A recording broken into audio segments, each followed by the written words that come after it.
Estamos en CGN Noticias, Radio y Televisión, en nuestro espacio Frente a Frente, un diálogo con la ciudadanía. Programa grabado por el canal de televisión de la Unión Nacional de Periodistas, Núcleo del Guaya. Hoy día contamos como invitado especial al doctor Jacinto Bajaña, que estará con nosotros en breves momentos. Ya volvemos.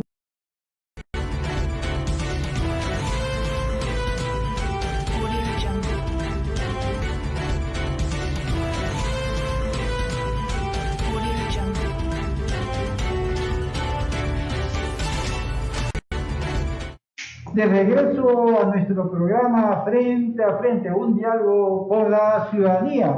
Estamos justamente para dialogar, conversar con el doctor Jacinto Bajaña de la Sociedad de Derecho Laboral del Ecuador, a propósito de la realización en días pasados del 7º Congreso de Derecho Laboral. Bienvenido, doctor Jacinto Bajaña, gracias por atender nuestra invitación. Cuéntenos sobre este 7º Congreso de Derecho Laboral realizado acá en la ciudad de Guayaquil. Entiendo cuáles son los temas que se trataron justamente en este marco de una crisis de empleo en el país.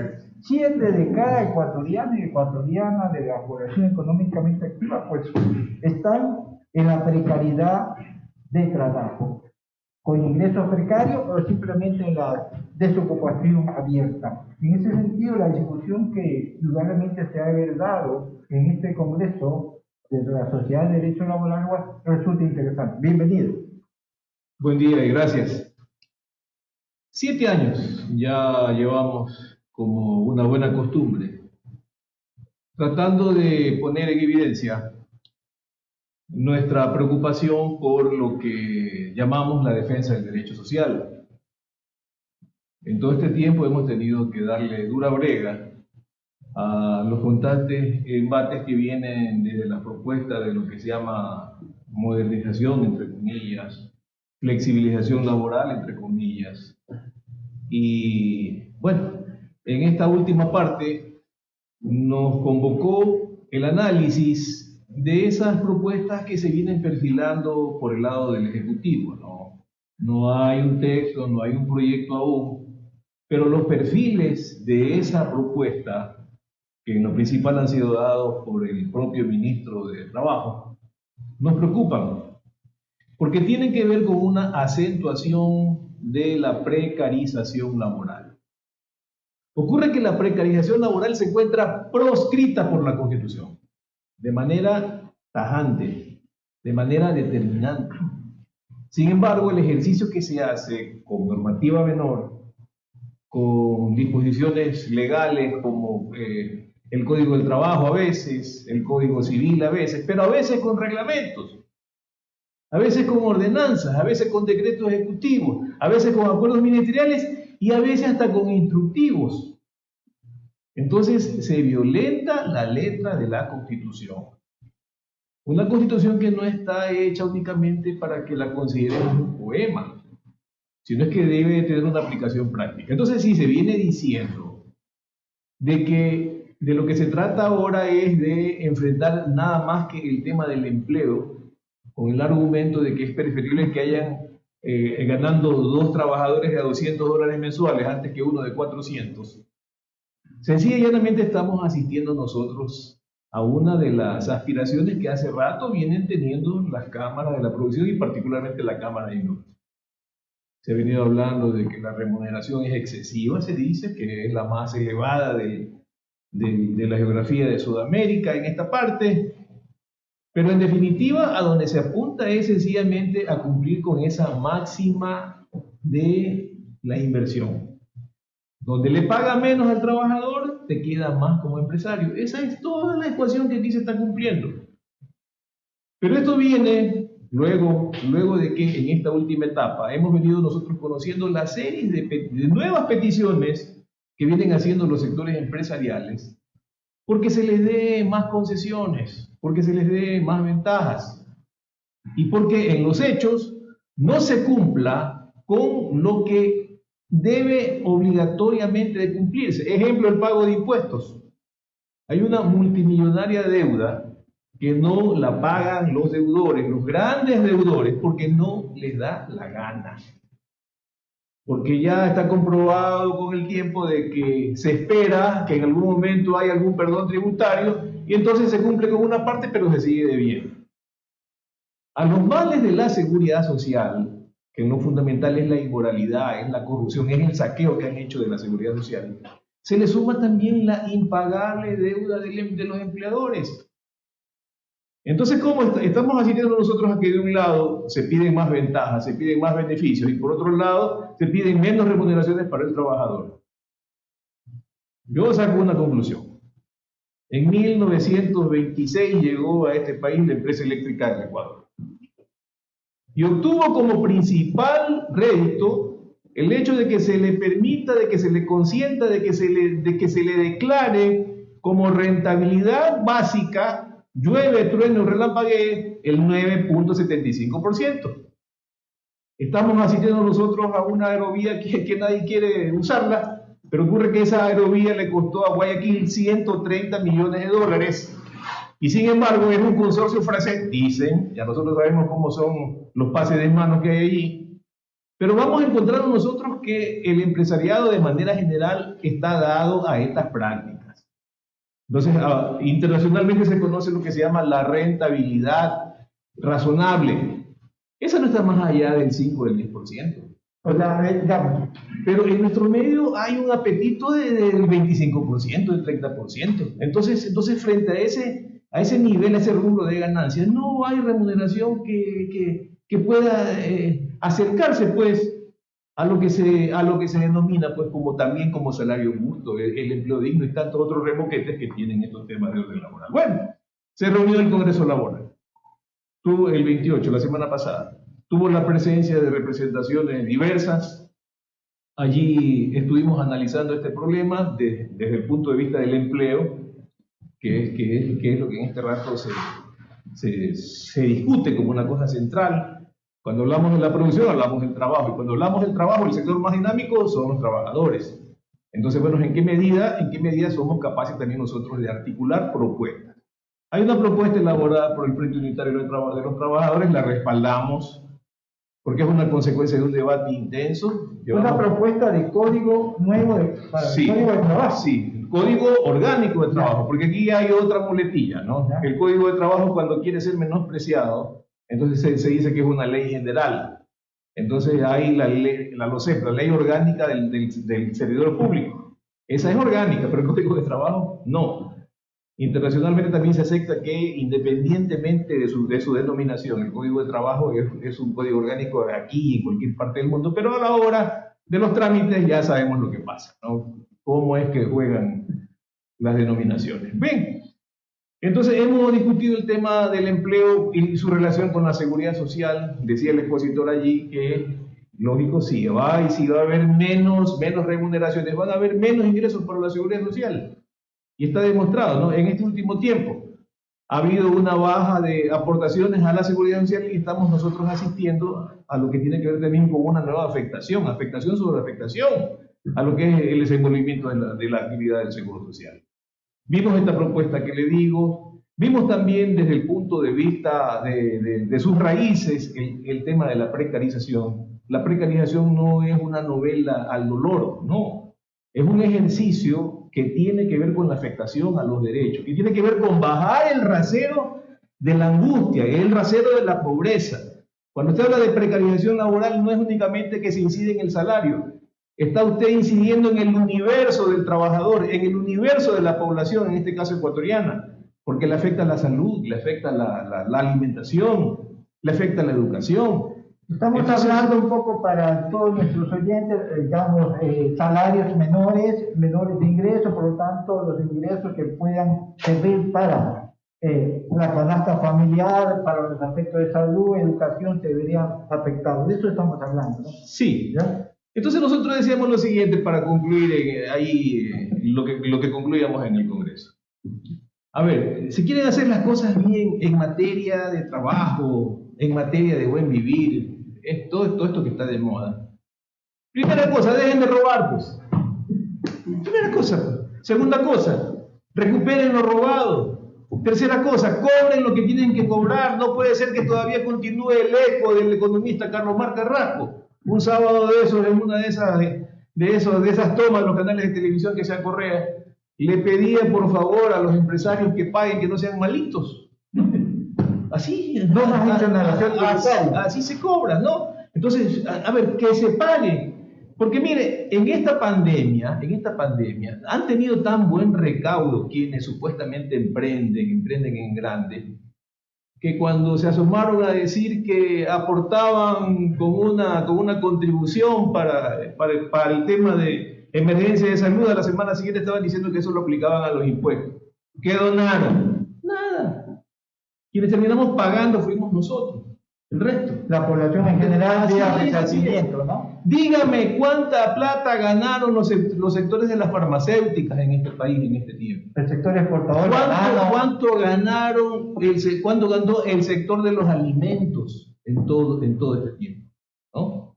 Entonces, ahí hay una diferencia que tiene que ser marcada, que tiene que ser identificada y que tiene que ser también tratada como lo manda la justicia, como lo manda la Constitución, como lo manda incluso hasta la Santa Iglesia, ¿no?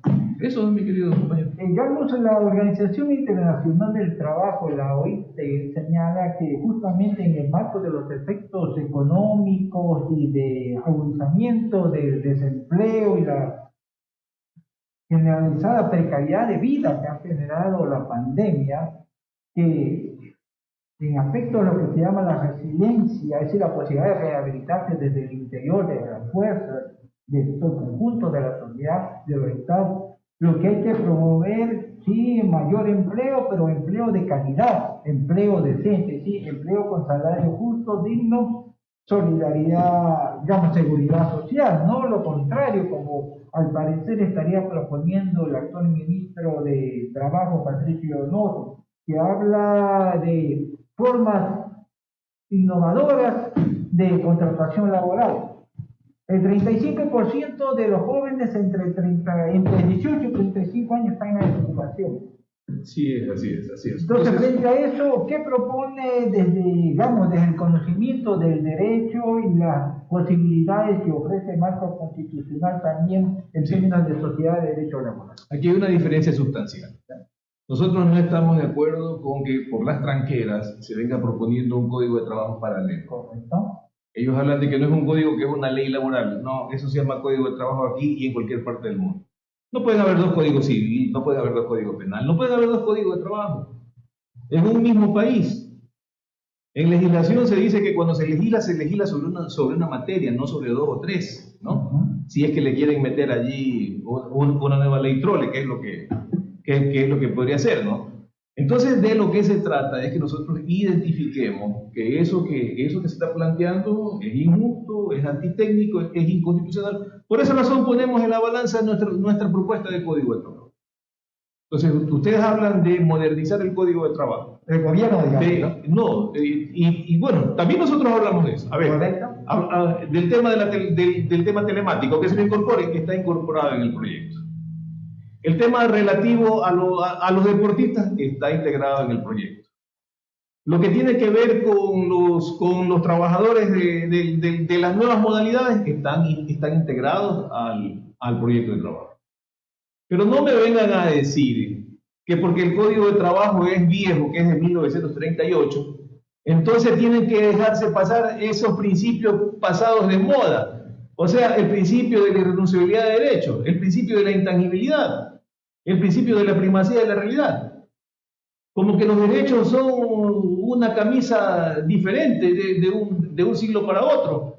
No, los derechos están planteados en función de lo que es la visión general del trabajo para un largo rato y tienen actual vigencia. No pueden ser atacados a consecuencia de lo nuevaolero. No. Entonces nosotros hemos planteado, repito, esa oposición a lo que se viene ya configurando y ponemos en la balanza, repito, este proyecto de Código de Trabajo. ¿Y ustedes han tenido acercamiento como sociedad de derecho laboral y también como abogados laborales en libre ejercicio, digamos, con estas propuestas a la Comisión de Derecho Laboral del Legislativo? Vea, entiendo que todavía hay dificultades en el funcionamiento de las comisiones, pero este proyecto va a ser finiquitado en este mes y lo vamos a llevar por segunda ocasión. Nosotros llevamos un primer proyecto cuando estaba de presidenta la abogada, la licenciada Betty Carrillo. Ella era la presidenta de la Comisión de lo Laboral, hace ya 10 años. Y ocurre que se pasó diciendo con toda la desfachatez del caso que nosotros no habíamos presentado nunca un proyecto cuando yo estuve presente, pues yo estuve en la elaboración del proyecto y estuve en el acto de presentación del proyecto. Ahí tenemos los sellitos y todas las cosas, pero para que veamos cómo se manejan las cosas de una manera que indigna realmente. El gobierno está llamando ha insinuado diálogos para todos los aspectos que tienen que ver con su gestión. ¿Estaría la sociedad, los abogados en el ejercicio del derecho laboral dispuestos a esta conversación? Sí, vea, nosotros tomamos unas resoluciones que la estamos redactando en estos días. La próxima semana se la vamos a hacer llegar también a ustedes, de tal forma que haya un conocimiento de la ciudadanía y de parte de las funciones del Estado, lo que significa nuestras opiniones, que no son sino observaciones propias de la vida, ¿no? No son observaciones propias de una noche loca, ¿no? Esto es producto de un trabajo intensamente desarrollado durante mucho tiempo. Mire, para terminar, porque no podemos dejar de pasar de comentar este aspecto. En el sector de la bahía de Guayaquil, hoy se ha desplegado un operativo de 600 policías, 200 metropolitanos, personal del municipio de Guayaquil, para desalojar a los vendedores, trabajadores informales de ese sector, el sector dinámico comercial de Guayaquil. Que sabemos de lo que estamos conversando son justamente la expresión de querer trabajar en forma digna, decente, un trabajo ilícito. Sin embargo, pues se da este tipo de medidas. Se han movilizado mucho más fuerzas policiales que a la penitenciaría. Entonces uno se asombra frente a esta situación, ¿no? En vez de ofrecernos algún tipo de alternativa justamente a este sector informal que está en el comercio de la bahía de Guayaquil. El séptimo Congreso Laboral tuvo, y lo hizo, la decisión de abordar el tema del empleo no solamente con el empleo fabril, el empleo de los servicios, sino también con el desempleo. Cuando hablamos del empleo, hablamos también del desempleo, ¿no? Y en efecto que aquí en este país realmente es elocuente la determinación que tienen los sectores populares por lograr un trabajo. Vaya usted afuera de Radio Cristal, vaya a Colonia y Piemontúfar, vean todas las esquinas de Guayaquil ahora disputándose las esquinas nuestros vendedores ambulantes con los venezolanos, pues no. Pero hay una determinación de vender cualquier cosa con el afán de defender la comida. Y el trabajo ilícito. Sí, no sé si usted se da cuenta, pero en este rato hay una proliferación de comedores en la ciudad. Se han abierto en cada cuadra. Entonces todo el mundo está tratando de defender lo que es la alimentación básica, ¿no? Porque esos comedores, eso llevan, es el proyecto de salvar la comida de la olla de la casa, ¿no? Y claro, vender algo, pero que le permita fundamentalmente y como básico eso, ¿verdad? Entonces, claro que nos preocupa este problema del desempleo, ¿no? Hay esto de que se le ha denominado, al comienzo eran comerciantes minoristas, después fueron el sector informal y ahora le llaman emprendedores, ¿no? Entonces no se solucionan las cosas con calificativos, sino con medidas que vayan a enfrentar el problema del desempleo, ¿no? Y el problema del desempleo, repito, va sobre la base de que tengamos recursos para poder levantar, para poder edificar lo que es el empleo. Pero no puede ser que el nuevo empleo, el empleo de los jóvenes que usted ha referido, sea una nueva manera para poder explotar mejor, para sacar más rentabilidad y cumplir con esa máxima de la economía que dice que cuando hay menos salario, hay más rentabilidad para que prende, ¿no? Estuvo con nosotros en el programa Frente a Frente, un diálogo con la ciudadanía, el doctor Jacinto Bazaña de la Sociedad de Derecho Laboral. Volvemos en segundos.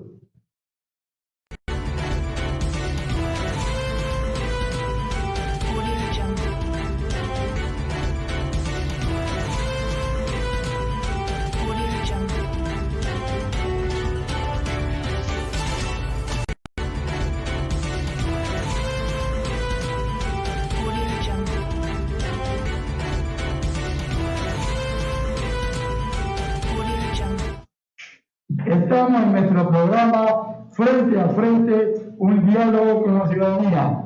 A mi lado se encuentra el doctor Lorenzo Calva, director territorial de CREO. Doctor, se habla que vamos a haber elecciones, pero no hay ni siquiera una convocatoria. ¿Qué me puede decir respecto a eso? ¿O hay algo tras bastidores? Bueno, primeramente, gracias, licenciado Carlos García, por esta entrevista. Efectivamente, yo lo dije ya la semana pasada, y cuál era el mecanismo de procedimiento para llevar a elecciones, en este caso, para suceder a nuestro amigo entrañable como fue César Monge como presidente nacional de CREO. Efectivamente, expliqué el mecanismo de procedimiento. Primero tenía que, en este caso, asumir esa función la abogada Silvia Vera como vicepresidenta nacional. En este caso, acaba de suceder el día de ayer, acaba de ver por la prensa el día de hoy, en los medios de comunicación y las redes, de que ella ya asumió de parte del Consejo Electoral Central del movimiento esas altas funciones. Una vez que ella ya ha asumido estas funciones, ella en conjunto con el presidente del Consejo Electoral Central, creo, tienen que convocar a elecciones, fijar la fecha, colgar en la página web del movimiento CREO, notificar y también luego invitar a los presidentes provinciales, que son 24 presidentes provinciales a nivel nacional y 3 del exterior. Esas 27 personas son las únicas autorizadas para votar. Por lo tanto, esperamos que aquello suceda. Acabo de ver que dice que será las próximas semanas.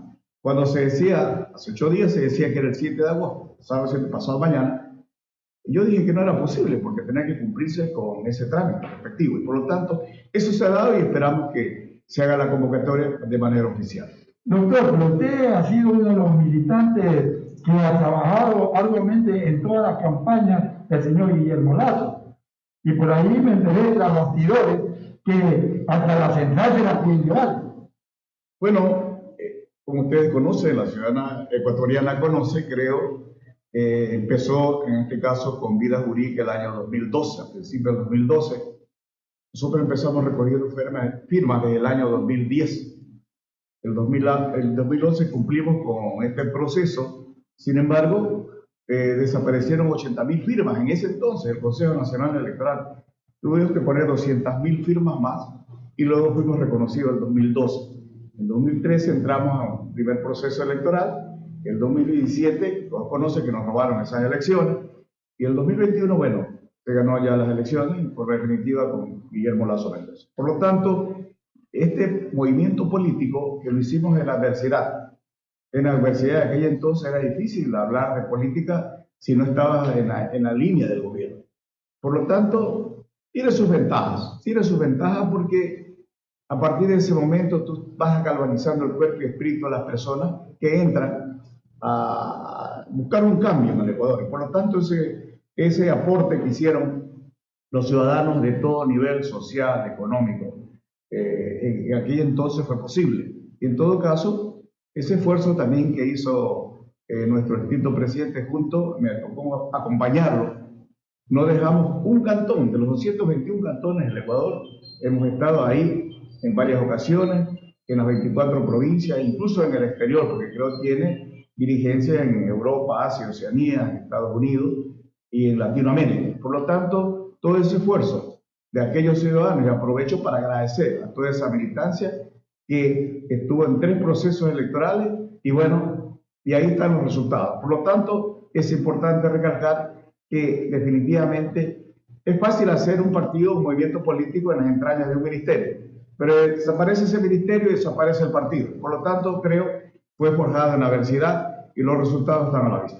Bueno, doctor, yo me doy cuenta de algo. Ya está el señor Guillermo Lasso en la presidencia de la República, pero vemos que dentro de los gabinetes hay mucha gente correísta que aparece en los principales puestos y más bien la gente que trabajó, se sudó la camiseta apoyando a Guillermo Lasso, lo tienen banqueado, discúlpeme la expresión. Sí, efectivamente. Como usted conoce, el movimiento creo puso su parte, pero también hay que reconocer que hubo mucha gente independiente, empresarios, profesionales, en fin, que no eran afiliados, sin embargo querían un cambio en el Ecuador. Y por lo tanto, Definitivamente muchos apoyaron, no por un cargo, pero hay personas que sí se vienen fajando, disculpa el término, hace 3 procesos electorales y esperan un espacio, y ese espacio aún no se ha dado en muchos lugares del Ecuador. Esperamos que, yo les pido, que les he pedido paciencia en este caso a la militancia, esperemos que eso se rectifique en esos procedimientos y esperamos esos espacios que se den para la militancia y creo que con justo derecho tiene ocupar esos cargos, desde luego cumpliendo con el perfil que actualmente, como usted conoce, para ser conserje actualmente tiene que ser de bachiller. Sin embargo, esos líderes barriales de todo el Ecuador, dirigentes que nos apoyaron, tienen también hijos que son profesionales, ¿no? Y queremos que sean tomados en cuenta también. Vemos con asombro que en distintos lugares del Ecuador siguen los mismos funcionarios. Esperamos que eso se rectifique para el futuro. Y como usted decía, respondiendo a su anterior pregunta, efectivamente, hace un poco más de una semana, un alto funcionario de inmobiliaria, ordenó el cierre de nuestra central, emblemática central de Creo, en Quinto y Gómez Rendón, que es una central nacional, cosa que yo consideré un craso error. Craso error porque esa central es el corazón de la gente de Creo, no solo de Guayaquil, sino del Ecuador. Esa central ha sido nuestra trinchera de lucha por más de 10 años y por lo tanto, a partir de ese momento, nos mantenemos en vigilia permanente. Usted puede verificar todos los días, van cientos de personas, ayudarnos ahí definitivamente y eso creo que ha permitido que den marcha atrás de ese craso error que se quería cometer contra la dirigencia de Creo en Guayaquil y el Ecuador. A mí me parece que la gente que verdaderamente se ha bajado apoyando a don Guillermo Lasso a la presidencia, como que lo quieren borrar del firmamento o del mapa. Yo lo conozco a usted no recién, sino hace mucho tiempo atrás, que ha elaborado y ha trabajado arduamente en la campaña con don Guillermo Lasso. Sería algo ilógico que lo dejen afuera en una elección como para la elección nacional. Bueno, no se trata de mi persona, se trata más vale de los miles y miles de personas que estuvieron apoyando este proyecto hace, no 10 años, hace más de 11 años, porque muchos empezaron recogiendo firmas. Y por lo tanto se trata de ese grupo de personas que requieren un espacio. Y vuelvo a repetir, esperamos, yo soy optimista, esperamos que los espacios se den definitivamente. Creo que por el testigo Guillermo Lasso cogió un país totalmente en una crisis económica, social, política y hasta ética y moral. Porque usted recordará que en el campo de la salud, en los hospitales en los cuales yo conozco, yo soy médico de profesión, ahí vemos que hoy día veo unas declaraciones del gerente del hospital Teodoro Maldonado, que es uno de los hospitales referentes de Lieja aquí en Guayaquil y en el Ecuador, que definitivamente pues da un diagnóstico de la situación y bastante deplorable la situación de ese hospital. Y así todos los hospitales públicos, usted va, solo había paracetamol, ahora como él dice ya no hay ni paracetamol. Y por lo tanto, y esas falencias no son de ahora, son de mucho tiempo atrás. Imagínese usted, yo he conversado con médicos, colegas de mucho tiempo atrás, en esta década que pasó, no le permitían al afiliado, al médico que hable con el afiliado. Era prohibido. Era prohibido. ¿Por qué? Porque el afiliado le decía, mira, no hay esto, no hay otro. Entonces para ellos era prohibido. Eso pasó en el Ecuador. Bueno, ahora esperemos que eso no pase, pero todas esas cosas hay que irlas corrigiendo, especialmente en un sector tan sensible como es en este caso la salud. Creemos que ese crimen de lesa humanidad que cometieron muchas personas en plena pandemia, cuando muchas personas se morían por un simple respirador, otros se llenaban los bolsillos de dinero. Eso no puede, esperamos que nunca más suceda en el Ecuador. No nos olvidemos, aquí estaba viendo yo que el señor Ugarte es uno de los millonarios de esta última época, del 2020 para acá. ¿Y de dónde acá? O sea, ¿habrá sacado la lotería también?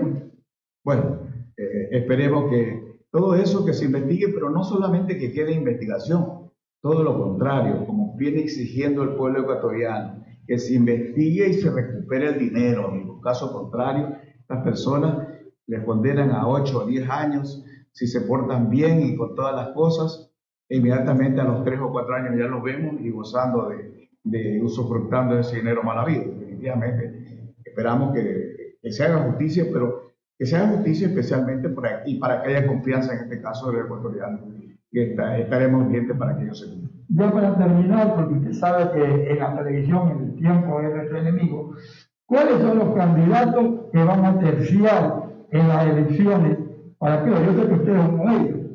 Bueno, el día lunes, en una asamblea que hubo aquí en Guayaquil, acepté ese reto. Esperamos que haya más candidatos, y de hecho van a haber más candidatos. El requisito sine qua non para ser presidente o presidenta nacional del movimiento CREO, y así lo exige el Código de la Democracia, tiene que ser adherente permanente, porque nosotros somos un movimiento político. Si fuéramos partido, tendría que ser afiliado, y por lo tanto quien habla es el adherente permanente número 643, por si acaso. Soy fundador de CREO, y bueno, esperamos que también los otros aspirantes que tienen justo derecho a participar también reúnan ese requisito. Lo dejamos con las palabras finales, agradeciéndole su participación en nuestro programa Frente a Frente, un diálogo con la ciudadanía.